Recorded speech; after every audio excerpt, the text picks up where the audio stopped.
Hi guys, welcome back to another video. As you can see, it's wet again, but I wanted to get out, make some more videos, so here we go.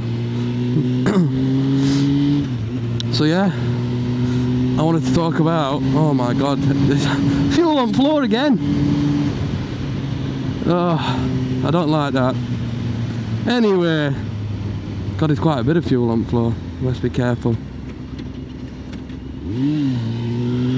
So yeah, what I was going to talk about is I had an accident.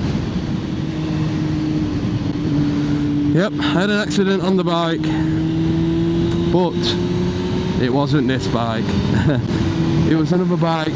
I previously had my Kawasaki Ninja 250 that I had before. Yeah, I had an accident on that. So I just wanted to talk you through it really, to tell you what happened. And yeah, to tell you my experience really. But it's windy today, very windy today, and wet again. So yeah, basically I was just going to work one day when I was still an apprentice. So I was 21 I think at the time, or yeah, no, I was 19, sorry, I was 19 at the time. And I was going to work, I was on my way to work. I won't say I was late, but I was getting there. I like to be early, me, so if I'm not there half an hour early, I class that as late in my eyes. So yeah, I wanted to set off a bit earlier than I did, but it was alright. But anyway, I set off. I was just toodling along, I weren't rushing, weren't going too fast. First problem I had with this bloke, he wouldn't let me get past him. It were traffic, they were probably going 20 miles an hour, and every time I went to try and overtake, he swerved into my way and wouldn't let me past, which is very kind of him. But anyway, eventually we were a bit wider part of the road, and I went for it, got round him eventually. Oh, you have to wait, I'm afraid. Yeah, got round him eventually. Oh, by the way, if you're wondering why I sound different, I am full of cold. Absolutely full of it, so just bear with me. So yeah, I got past him, and then got to another part of, another bit of, got to another part, and some more traffic. It was a dual carriageway. So yeah, I got to the dual carriageway and it was standing traffic, so I was just filtering through, 10 mile an hour tops, 5, 10, nothing. Filtering through for a while actually. And then it's a dual carriageway on one side and there was a dual carriageway on the other side. Similar to what this is now, but it was a quieter road. So yeah. And there were a part on the road, at the other side of the road, where you could swerve round onto this side. And as I was filtering, a car swerved round. I've slammed the anchors on. Gravel. Yep. Gravel in the middle of the road. And I've gone straight down. I've gone down, I skid a bit, but then I kind of got chucked over my bike. I got chucked over my bike, it flung me over and I headbutted straight into her passenger door. So yeah, it wasn't fun.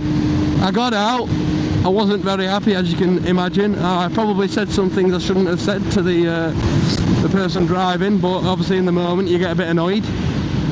It was her fault, not mine. She didn't look when she swerved round. Obviously people will try and probably blame me, but it wasn't 100% not my fault, as filtering's legal. And I was going 5-10 miles an hour, if that. So yeah. So she was crying. I was there, in the middle of the road, being chucked off. And the best part about it, guys, I didn't put majority of my safety gear on that day. Very stupid of me, young lad, teenager. obviously you can imagine.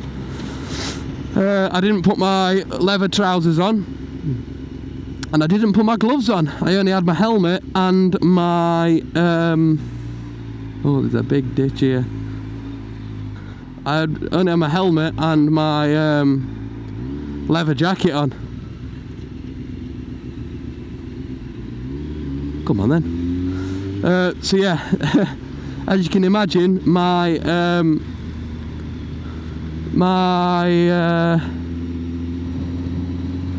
hands were, I didn't have any skin on the palms of my hands, which was very painful. And I also didn't have any skin on the knees, on my knees either, as I stupidly didn't put my trousers on. Obviously I only realised these things once the adrenaline had finished off, because I couldn't feel a thing. Oh, that's very nice of you. I couldn't feel a thing, obviously with the adrenaline kicking in and me being so annoyed at the lady that pulled out on me. Yeah, and then I went to go and pick my bike up off the floor to try and get it out of the middle of the road, and the bloke that wouldn't let me overtake him previously, get past him, started on me for some unbeknown reason. So we're in the middle of the road, he's gobbing off at me. There's people telling him to obviously get lost. And then he eventually went, and I went to go and pick my bike up out of the road, and I couldn't, as I'd broke my right wrist and sprained my left. So I was a bit like this, trying to get my bike off the floor. So then these Yorkshire Water blokes that were working nearby, they had to pick my bike up out of the road and for me and get it to the side.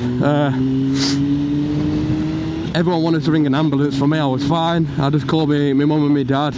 Obviously you always call your mum and dad first. They came in the car. I got in the car with my mum, obviously, because I couldn't ride the bike. Obviously it was still, you could still ride it. It would have fairing damage. It would just cosmetic really. And then my dad put his leathers on and he rode my bike home for me. And my mum took me to the hospital that way. Yeah. Well, I found out I'd fractured my wrist, my scaphoid. As many of you all know, if you come off your bike, it's your bottom of your thumb bone basically, and it's the one that always goes.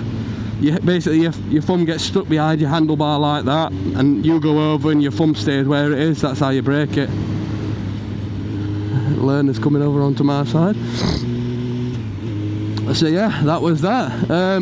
But anyway, what I'm trying to say is that you shouldn't let accidents like that put you off riding. It was just a lapse in judgment, maybe from me and probably her, more her than me really.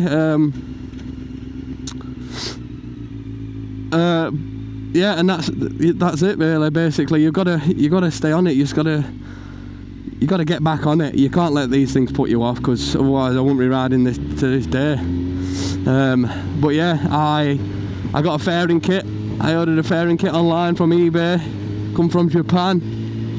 It was 270 quid I think for the full kit, left and right side. It was on the right side that was left side that was damaged, but obviously I just thought replace the lot, make it all match, and yeah, and that was it. I got back on it.